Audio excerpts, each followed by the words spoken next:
तो आज की वीडियो में हम जानेंगे कि मेडिकल ऑक्सीजन क्या होती हैं, वो कैसे बनाई जाती हैं, मेडिकल तक वो कैसे पहुंचती हैं और उसकी जो टोटल प्रोसेस रहती है स्टार्टिंग से लेकर एंड तक उसकी जो प्रोसेस होती है ऑक्सीजन बनाने की, आज की वीडियो में हम जानेंगे। तो चलिए आज की वीडियो को शुरू करते हैं। आज की जो डेट है, इस डेट में मेडिकल में बहुत सारे ऑक्सीजन की रिक्वायरमेंट बढ़ गई है। कोविड के मरीज बढ़ने के चलते हॉस्पिटलों में मेडिकल ऑक्सीजन की बहुत ज़रूरत पड़ गई है और भारत में ऐसी कम कंपनियां हैं जो ऑक्सीजन प्रोवाइड करवाती है और हमें जिस क्वांटिटी में ऑक्सीजन चाहिए होता है उस क्वांटिटीज़ में कंपनियां हमें ऑक्सीजन प्रोवाइड नहीं कर पा रही है। हमें रिक्वायरमेंट बहुत ज़्यादा है और जो कंपनियां हमें ऑक्सीजन प्रोवाइड करवाती है बहुत कम है। तो हम जान लेते हैं कि आखिर ऑक्सीजन बनाते कैसे है, ऑक्सीजन की डिमांड किस किस जगह पर रहती है। तो पहले हम जान लेते हैं कि ऑक्सीजन आखिर बनता कैसे है।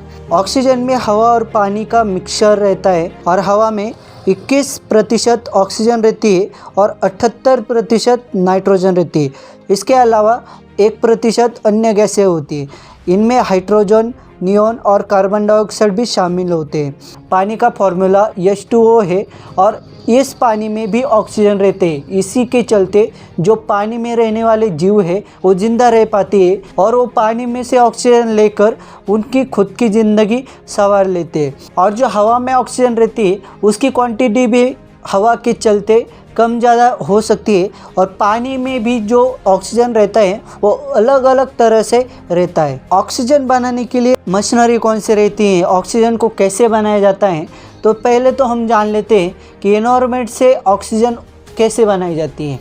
ऑक्सीजन बनाने के लिए जो कंप्रेसर रहता है वो एनवायरनमेंट से हवा लेकर उसे कंप्रेस करके एक टंकी में डाल देता है। मतलब एनवायरनमेंट से जो पूरी तरह से हवा होती है, nitrogen, carbon dioxide, methane, ethane, पूरी ऑक्सीजन जो गैस रहती है, पूरी एनवायरनमेंट की जो गैस रहती है वो एक टंकी में वो समा लेता है। उसके बाद हवा पहुंचाई जाती है ड्रायर में। ड्रायर का काम होता है कि कंप्रेसर में से जो हवा होती है उसमें से नमी सोखने के लिए ड्रायर का इस्तेमाल किया जाता है। अगर आप कंप्रेसर में हवा डालते हो तो गर्म होने की वजह से उसमें से जो नमी रहती है वो पानी में बदल जाती है और ड्रायर में हवा आने के बाद उस हवा में से जो नमी रहती है, जो पानी रहता है, वो सोखने का काम ड्रायर करता है। मतलब हवा और नमी को सेपरेट करने का काम ड्रायर करता है। ड्रायर में से हवा भेजी जाती है फिल्टर पैकेज में।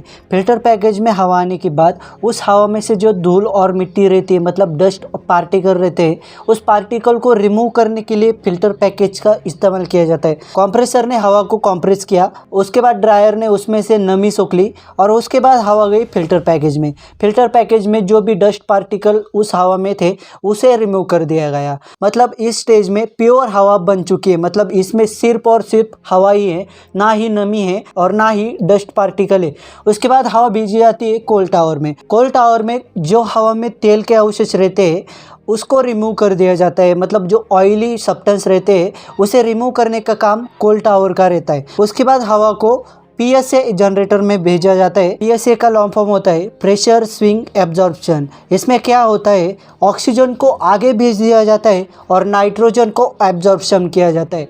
इसकी मदद से क्या होता है, ऑक्सीजन और नाइट्रोजन में डिवाइडेशन होता है और ऑक्सीजन को PSA जनरेटर आगे भेज देता है और नाइट्रोजन को खुद सोख लेता है। इसकी वजह से ऑक्सीजन और नाइट्रोजन की डिवाइडेशन होती है। उसके बाद ऑक्सीजन हमारा पूरी तरह से बन चुका है और इस ऑक्सीजन को बड़े से टंकी में स्टोर किया जाता है। इसे बोलते हैं ऑक्सीजन स्टोरेज। ऑक्सीजन स्टोरेज में जो ऑक्सीजन स्टोर किया जाता है उस ऑक्सीजन में कुछ बैक्टीरिया रहते हैं, उसके लिए उस ऑक्सीजन को आगे के स्टेज में भेज दिया जाता है और उस स्टेज का नाम है स्टेरलाइट बैक्टीरिया फिल्टर। इसका काम होता है कि जो ऑक्सीजन में बैक्टीरिया रहते हैं उसे पूरी तरह से नष्ट करने का या फिर रिमूव करने का काम ये बैक्टीरिया फिल्टर करता है। उसके बाद हमारा पूरी तरह से ऑक्सीजन तैयार हो चुका है और उस ऑक्सीजन को भेज देते हैं बूस्टर पंप की तरफ, क्योंकि हवा को एक टंकी में डालने के लिए कुछ तो प्रेशर चाहिए होता है, उसके लिए बूस्टर पंप रहता है और बूस्टर पंप के बाद उस ऑक्सीजन को उस ऑक्सीजन टंकी में भर दिया जाता है। अब हमारी पूरी तरह से ऑक्सीजन बन चुकी है। ऑक्सीजन सिर्फ हॉस्पिटलों में ही इस्तेमाल नहीं किया जाता, ऑक्सीजन को स्टील बनाने के लिए भी इस्तेमाल किया जाता है और जो मेटल रहते हैं उसे कटिंग करने के लिए भी इस्तेमाल किया जाता है। तो उसके हिसाब से उस टंकी में ऑक्सीजन को भर दिया जाता है। मतलब हॉस्पिटल में उस टंकी की साइज अलग रहती है। जो मैन्युफैक्चरिंग कंपनियां है उस कंपनी को ऑक्सीजन प्रोवाइड करने के लिए अलग अलग टंकियां रहती है, उसके हिसाब से टंकी में ऑक्सीजन को बूस्टर पंप की हेल्प से ऑक्सीजन को भरा जाता है और उसके बाद उसे ट्रांसपोर्ट कर दिया जाता है। अब देखते हैं कि हॉस्पिटल में ऑक्सीजन आने के बाद उसका इस्तेमाल कैसे किया जाता है। उस ऑक्सीजन स्टोरेज में ऑक्सीजन की टंकियां भर दी जाती हैं। उस टंकी में एक वॉल्व लगा रहता है और उस वॉल्व की हेल्प से पूरी जो बिल्डिंग रहती है उसमें ऑक्सीजन का कनेक्शन रहता है और उस कनेक्शन के चलते पूरे मरीजों को ऑक्सीजन प्रोवाइड कर दिया जाता है। और जो कंपनियाँ रहती है उसे भी पूरी तरह से टंकी में स्टोर करके सिक्योर तरीके से ऑक्सीजन को भेज दिया जाता है।